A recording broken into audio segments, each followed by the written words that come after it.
ano pa to 25, 24, 2020.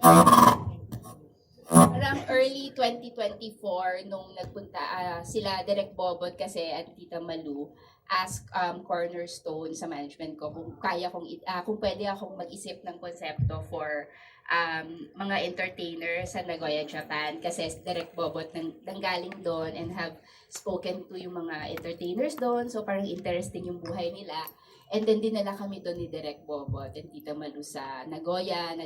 May kasama akong writer si Direk Rod Marmol. Tapos kami yung parang yon kausap namin yung mga girls, ganyan. And then after that research, kami ni Rod na nag-isip ng what could possibly be a story for yung lives ng mga entertainers doon. So from there, yun, it took parang 1 whole year din to write. So matagal siya na proseso. Like lagi ko namang ginagawa, ilang taon siyang nabubuo. Tapos yun, then we finally develop a concept na na-approve ng mga producers. So yun, sila Ted yung salamat, ginusin. Thank you, Ted. Passing it on to you. Bakit na-entice ka na pumasok sa pag-produce ng pelikula? Lalo na syempre, fresh po si Ted. 24 years old, di ba? 22? I'm 22 years old. Wow! 22! Oo!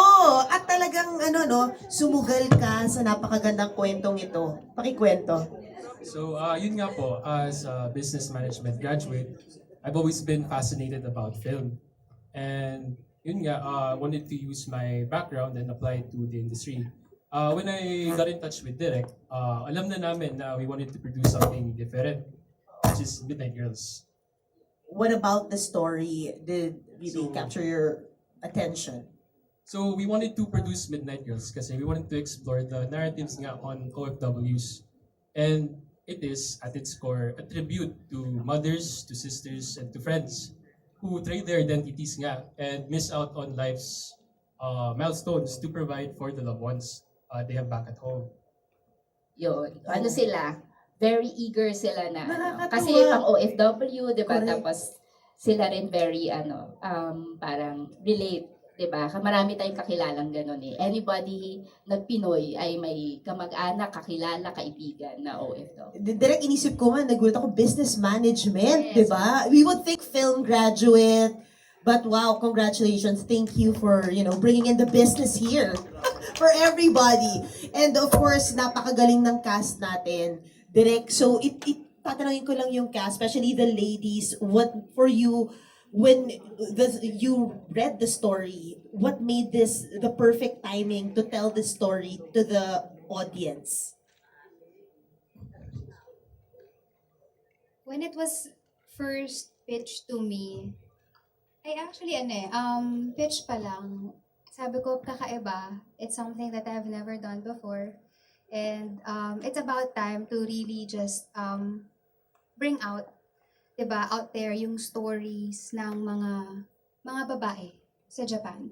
At hindi lamang yun maaaring sila yung naging subject ng pelikula, pero kung titignan mo talaga sa mas malaking lente, tinatakal dito yung sakripisyo, yung sitwasyon ng mga OFWs natin sa iba't ibang parte ng bansa. And we really had to treat this story with so much respect kasi storya to ng buhay ng bawat Pilipino na nasa labas ng bansa natin. And we also wanted to humanize. Diba? Kasi sometimes merong mga stigma na kasama yung storya ng mga babae sa Japan. So, we really wanted to humanize them. And makita na itong mga taong to ay may mga totoong pangarap. Itong mga taong to ay nagsasakripisyo. Hindi lamang para sa sarili, pero para sa mga mahal nila sa buhay. Wow. Paris? Paris. Hello po, Kanbanwa. Konnichiwa! Hello, konnichiwa. Ayan. Hello, ayan. Ako naman po, isa siguro sa nakapagpa-oo agad sa akin sa project na to is yung ganda ng storya. Very honest, very raw. na talagang yun talaga yung buhay ng ating mga entertainers sa Japan. At siguro po, this is something new for me kasi never pa yata ako nakagawa ng ganito. Excited ako nung syempre makakasama ko si Ate Jo, Jane and Loisa. So, ang lahat ng yon yung parang nakaka-challenge. Tapos ni Hongo pa. Ang challenging pa siguro sa akin, yung kailangan emotional ka, tapos kailangan ni Hongo. Sobrang fluid, sobrang napaka-natural nung delivery nyo sa mga lines ninyo. Kahit na hindi natin to mother language. Yes, yes. Na kailangan maramdaman rin yun. Siyempre, challenge yan para sa akin na maramdaman ko yung mismo yung sinasabi ko at maramdaman rin nung ka-eksena ko yung sinasabi ko. Siyempre po, ng mga manonood din. Pero pinaka nagustuhan ko talaga is, totoo yung sinabi ni Ate Jody, yung tungkol sa sakripisyo ng bawat isa, na lahat tayo may mga pinagdaraanan. Hindi natatago ng bawat ngiti natin yung mga pinagdaraanan natin sa buhay. So, isa yun sa mga nagustuhan ko po talaga sa story. And isa pa, pag si Direk Irene ang gumawa ng kwento, alam mo mapanapin. So, alam natin yan. Kaya maraming salamat po sa lahat ng mga nakapanood agad. Sana po ay nagustuhan ninyo. Yes, hi everybody! Good evening naman dyan. Konbanwa, yes. Yes, tsaka may timeline kasi ibang-iba yung ano. Hindi, pero natutuwa ako kasi napanood nyo na. Sana all. Hindi pa namin napapanood, pero it's a surprise. Oo. Ano ba? Nasabi nyo kasi na lahat eh. But, syempre gusto ko maging part nito. Unang-una gusto ko maka-work si Direk Irene. Gustong-gusto ko maka-work ulit si Ate Jody. It's a new experience to be working with Sanya. Si Loisa din, medyo kami, parang reunion, sort of. So, I was really looking forward to doing this project. And alam ko rin how much responsibility we have na sa amin na ibigay itong kwento na to at kami yung mga boses nila para ikwento yung mga kwento nila na pinagkatiwala nila sa amin. So, ayun. Miss Carmi. Ako nakapagpa-oo sa akin dito yung cast.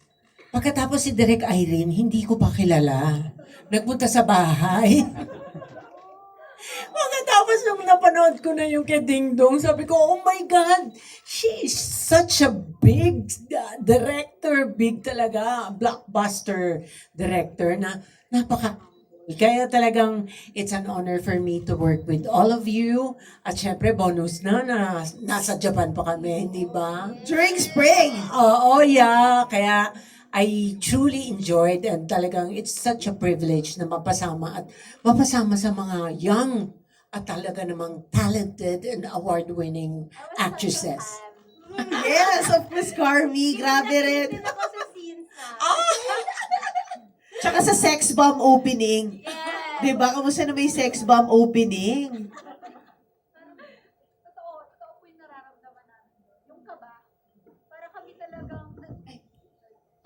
Totoo po yung kaba namin doon. Yung kaba namin na lamig ng kamay namin, bukod sa malamig po talaga yung panahon. Pero yung kaba namin na bilang entertainer at nandun mismo yung mga entertainers, yung paano kaya nila, Nakasama tama ba yung na sa ginagawa cast? namin? Nakasama namin sa cast. So, yung bawat ginagawa namin talaga doon, hindi lang sa pagsasayaw, kundi doon sa bawat eksena, yung parang nangangapa ka kung tama po ba yung ginagawa namin? Tama pa ba yung binibigay namin sa storya? So, yun po. Direk Irene, wala sa bingo card namin na makita maging sex bomb Jody, si Jody Santa Maria. Diba? Ano kamusta yun? Diba? With the outfit, talaga, and ikaw pa yung unang nang aakit. Alam mo, Sex bomb Jody nang itatawag sa'yo after nito. oh my gosh, hindi ko masabi yung gusto ko sabihin. Kasi yun yung sa lahat ng mga scenes na ginawa ko, parang yun yung talagang dinaga talaga ako. I mean, every time naman na pumupunta ako ng set, laging may kaba. Pero nung nalaman ko na isushoot yung scene na yun, parang, alam mo, everyday pinagdarasal ko na sana, not today, not today. Tapos nung na-schedule na siya, isushoot na siya, yung hindi ka na makakain, tapos malamig yung panahon, nalalamig din yung kamay namin, yung parang okay, but wala ka namang ibang choice eh. Kailangan talagang gawin mo siya at gawin mo siya with full conviction. So, thank you, Derek, for giving me a chance to be a sex bomb dancer for one day. Maraming salamat. Bravo! And of course, thank you so much for that. Thank you to nga direct na in-offer mo yung scene na yun para ma-enjoy namin lahat. Opening pa. Ganon. Oo. And si Miggy, who represents a different facet of being an OFW, Yes. who feels like it's not for them. Kamusta yung yung experience na yun for you? Well, I mean, with this kind of film, there's nothing to say no to. I feel like every inquiry is like a blessing. And with Direk Irene, kasi like naka-work ko siya before sa teleserye sa GMA, and then now to be working with on a film, iba yung feeling. Tapos syempre it's my first time to work with these beautiful women, and yeah, it's just a privilege. I was just having a good time. Sobrang na-enjoy ko lang yung time ko sa Japan. And first time ko to shoot out of the country. Yeah. That is Super awesome. blessed. Thank you for that. And now we do have questions from the press that we pre-selected already. And the first one is coming from Naz of Pelikulit. This is for you, Direk Irene. Yes, Pelikulit. Pelikula Mania. Akala ko pinalitan mo kasi Naz kasi Pelikulit ka. So anyway, Direk Irene, sabi niya, what made you write about OFWs from your usual romance materials? Actually, nung binigay sa akin yung konsepto, tapos parang nung nag-immersion, it's like, ay, at least hindi na pag-ibig na kwento. Pero syempre may pag-ibig pa rin, no? Pero it's a welcome change sa akin kasi matagal ko na talagang gustong magkaroon ng iba-ibang paths. Parang sobra akong privilege na makagawa ng kwentong ito. Mahirap, pero parang masaya na ibang at least ibang lane naman na pwede kong ma-explore. Kasi last ko nag-unsam Camp Sawi pa eh. So, parang, but Camp Sawi is also, syempre, mga sawi, mga broken-hearted. So, pag-ibig din yon. Pero ito, parang dealing with issues na parang masocietal, di ba? So, parang, sobra kong happy. Sana marami pa. Yes, boss? Ted? Yes! Oo. The pressure. The pressure. Fresh na fresh. Totoo yung parang kinabahan ka siya kanina. Nako, successful to. And yung next question natin is from JM of Kumagkao for Sanya. Sanya, would you do the same thing your character did if you were in the same shoes? Saan po doon? Saan po doon? Pagmamahal. Feeling ko, Thank you. sandali, wait lang. Hindi ko rin alam. Kasi ngayon pa nga lang natin, hindi pa natin mapapanood sa premiere night pa lang. Pero siguro kung ako si Paris, magkaiba talaga kami ng personality. Si Paris kasi napakakikay, di ba? Bubbly, lahat-lahat, ganun. Pero siguro kung kaya kong isakripisyo yung sarili ko para sa taong magmamahal sa akin ng wala namang kasiguraduhan, hindi ko alam. Parang ako, mas pipiliin ko pa rin yung sarili ko. Gusto ko munang buo yung sarili ko bago ako magmahal. Oy! Baka may continuation pa yun, direct ka? May spin-off. Munti ka na nga ako mahulog eh. Sa upuan. Pero yun. Siguro, mas ako yung tipo ng tao na pipiliin ko munang maging buo bago ako magmahal. Ganon. Yes. Ano na, Yakuza? Ang gwapo daw ng Yakuza, direct. Saan nyo siya na-discover? Ay, yun, sakto yun yung susunod na tanong from When in Manila. Oo. Ayan, sa lahat daw ng cast, and of course, kayo, Direk Irene, Ted, sa process nito, no, was there auditions? Or did you personally had them in mind for this? For the cast, si Jodie talaga yung Vicky. Siya talaga yon. And then from her, dun yung parang isip ng may kakaroon ng chemistry with her. So, yun. So, sa kanila, wala sila syempre audition, nag-pitch na kami, and hopefully, tanggapin nila. So, dasal-dasal yun. Nung tinanggap siya ni Miss Jody, Miss Jody kasi tawag ko sa kanya. Nung tinanggap ni Miss Jody, sumunod na yung mga iba na yes sila, parang ganon. So happy. For the Japanese cast, audition yon. Kasi nagpadala sila ng mga tapes, ganyan. Audition tapes, yes. Ang ganda ng chemistry ni Paris at ni ano. Oo, happy yun si Genji. Tapos yung Genji. kinikwento kanina ni Genji-san. si Genji-san, Genki Ito yung totoo niyang pangalan. Tapos theater siya. Taga-theater Oh. siya in Japan. Tapos nagbabike lang siya papunta sa location. Ay, ang Oo, cute. cute-cute niya. Tapos the day before, pinasakit niya yung ulo namin. Hindi kasi meron siyang sa translation nung dialogue, parang bilang theater siya. Sabi niya, this is not how we're gonna speak this. If we're former lovers, iba yung klase ng Japanese. If we're just parang ganito, there's like this old Japanese ta. But if we have to be casual and so panic si Ate Sanya. at 3 a.m. sabi niya, totoo po ba to? Papalit po lahat ng lights. Sabi kasi ni Genji. Ang haba pa naman ng mga linya nyo. Kasi after namin aralin yun, parang we have 1 month na pinag-aaralan namin talaga siya, yung una naming script ng Nihongo. Tapos pagdating namin doon sa Japan, nagpanik nga po kami kasi pinalitan lahat. As in, lahat ng sinasabi namin doon. And we only have 3 days to prepare for that mga sequences na Nihongo. So, panik po talaga kami ni Ate Jody. Grabe. Dahil pala Opo, sa ang dami kanya. naming sinasabi kasi na Nihongo. So, yun naman. Pero na-enjoy rin naman namin yun. And yun nga yung follow-up question from When in Manila. Yung preparations nyo, like, to speak the language, Nihongo, Tagalog.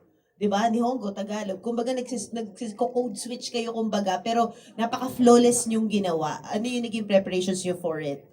Siguro meron kaming rehearsal ng coach namin. So, tinuturo niya kung paano yung proper na dapat i-pronounce mo yung Nihongo. Kasi medyo, syempre, gusto mo na maintindihan ka talaga ng kausap mong Japanese, di ba?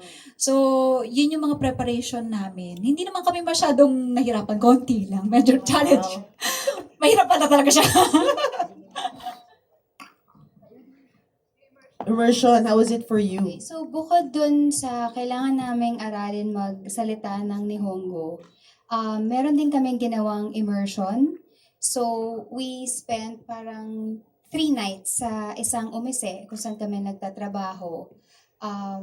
Walang nakakaalam sa mga Japanese clients na pumunta doon kung sino kami or kung bakit kami nandun. Ang alam lang nila, mga bago kaming salta na babae.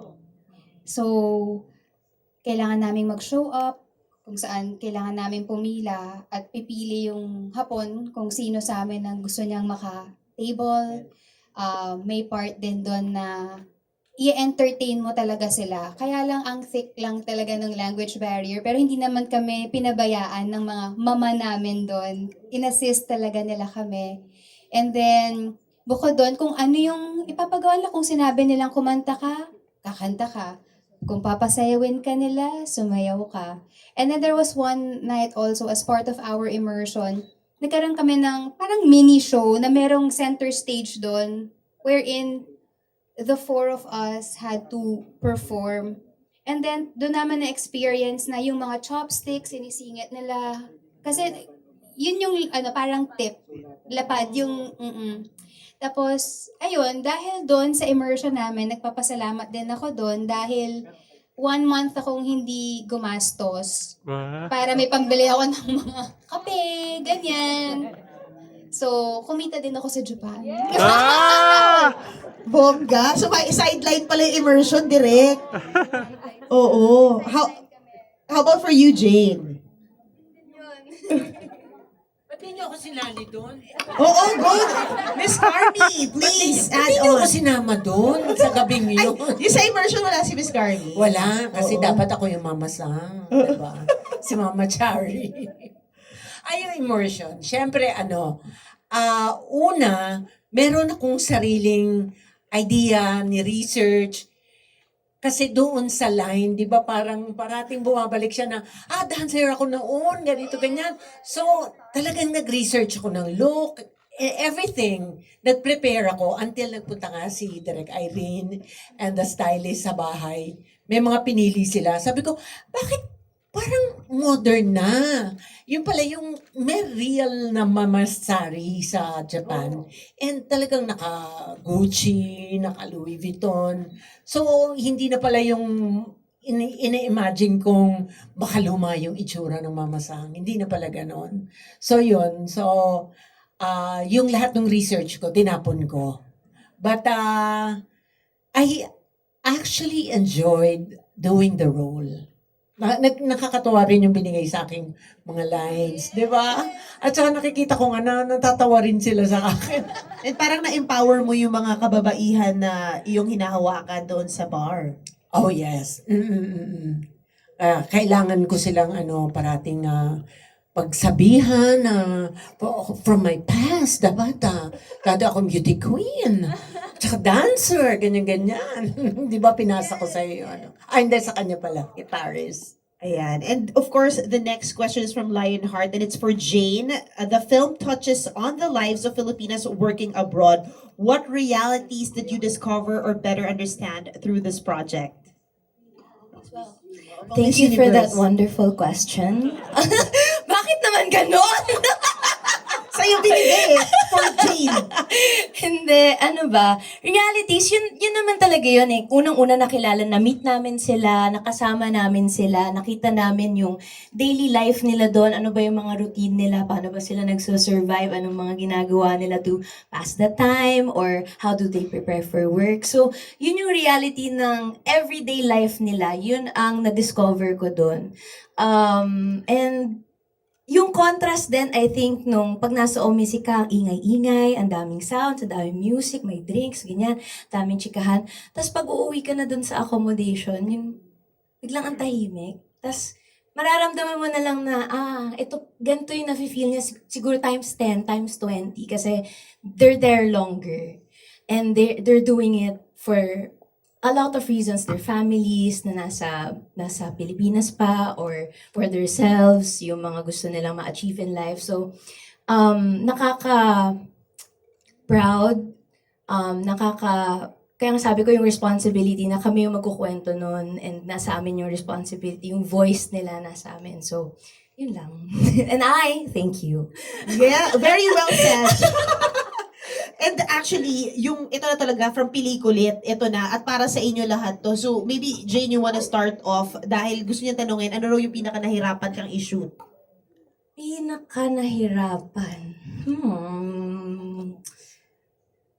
Siguro yung mga, sige, ibaano ko na lang kay Saki na lang. Kasi ang dami ko ring group na gusto ko sabihin, pero yung part na kinikilala na ni Saki yung sarili niya, and yung journey niya na yun, siguro kasi gusto ko siyang mabigyan ng justice, and gusto ko tama yung pagkakagawa, and malinaw, and maintindihan.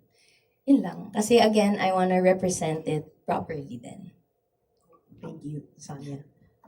Parang nakita niyo na po kanina yun.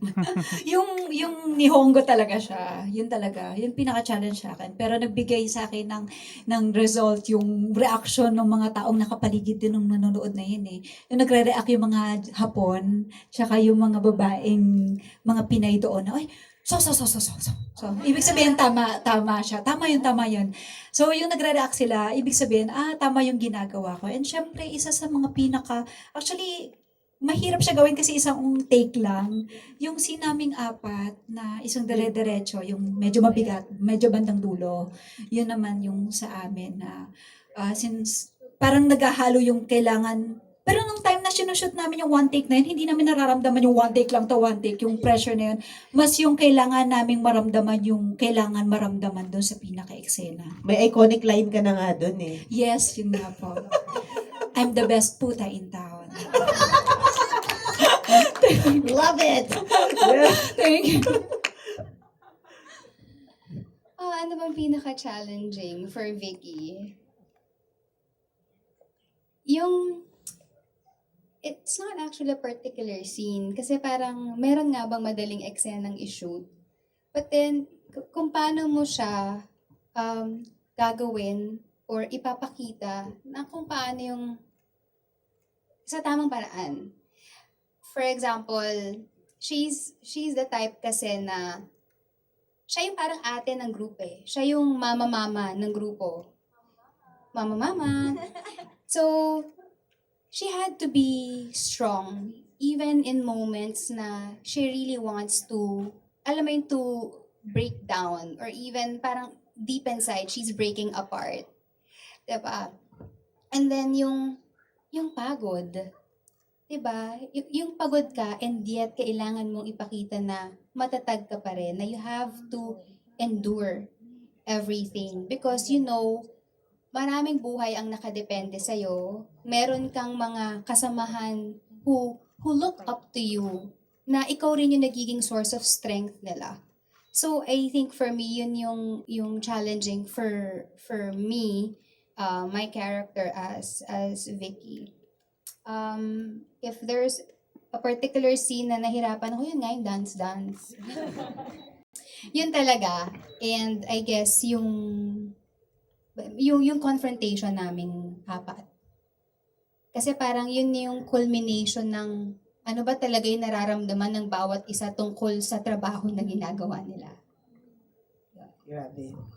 Thank you so much for that. And just to close this for Direk Irene, Sid and Aya was also set in Japan. So what made you set one of your beautiful films in Japan?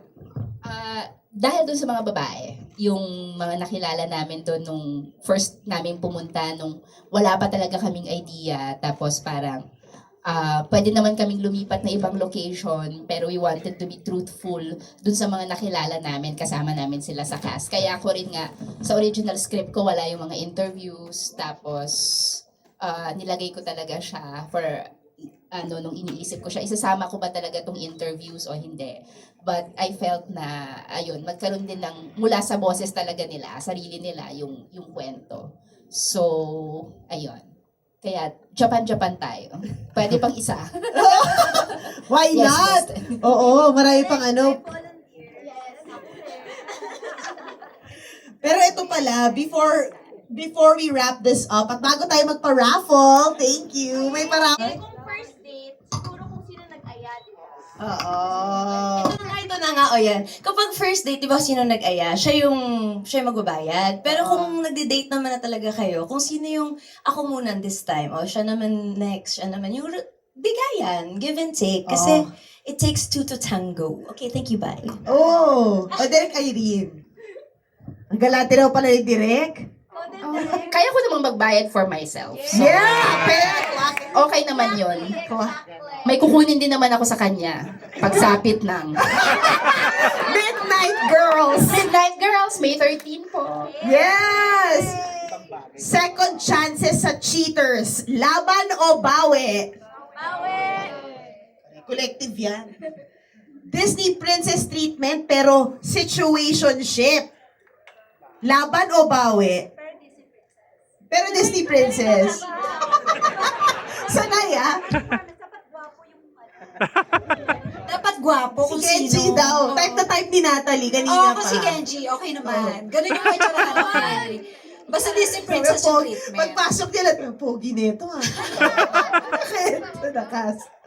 O basta Disney princess, okay lang ang situationship. Maging malayo sa pamilya for work, laban o bawi? Hirap. Parang mahirap na tanong. Lahat tayo nandito na eh, laban na yun. Oh! Kasi naman sa Bandobs. Honest. Oo. Tama naman. Oo. Same kayo ng crush ni BFF. Magpaparaya ka ba? Laban o bawi? Same Hindi pros. ako bawi ako eh. Mas binibigay ko na lang sa best Ay. Correct. Madami kasi nakapila. Yes! Ganun talaga pag confident. I love it. At eto naman, watching alone at the cinema. Laban o bawi? Laban! Watching with friends at the cinema. Mas laban. Super laban! And last but not the least, Japan solo trip! Super duper mega over laban! Oo! Yes! Auspicious travels. Yes. Yan. Laban dahil bukas. And yan. And thank you so much. Palakpakan naman natin ang cast, director, producer ng Midnight Girls. Maghahandog lang tayo syempre ng